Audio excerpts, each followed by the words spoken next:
A friend and client was the CEO of a restaurant chain, and he invited me to the grand opening of one of their restaurants. So I came with him. We were there for the morning, and at some point he said, "Hey, why don't we walk across the parking lot to the Starbucks across the road?" So we walked across, we ordered a coffee, and we sat and chatted. And while we were talking, you could see that the manager of this Starbucks was special. She was on it. She was busy. She was cheerful. She knew the names of lots of the customers who walked in. You could just tell this person is a star. And so my friend said, "Let me give you a lesson in how to poach people." So he asked her if she would come and join us for a moment. So she came and sat at our table, and he said something like this. I'm the CEO of a restaurant chain. We're just opening up across the road.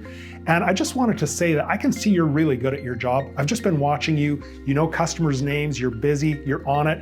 You're really someone who's very good and whose professional judgment I would respect. So I'm just going to ask if you'd be interested, could I give you a coupon for you and a friend to go eat at my restaurant? And I'd just love to hear your professional thoughts about our business, about the staff, about systems, about the menu offerings.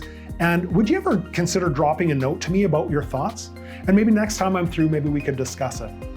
Well, she thanked us. She took the coupon. She left. She was floating on air. Does her regional manager ever say that they think she's amazing? Maybe, probably not, but he took the time to do it. And he said to me, in 6 months, she's going to be working for me because I've shown an interest in her. And that's what building the virtual bench is all about. It's about finding people that could one day be working for us and putting them on our bench. They don't even know they're on it yet, but one day they're going to be working for us.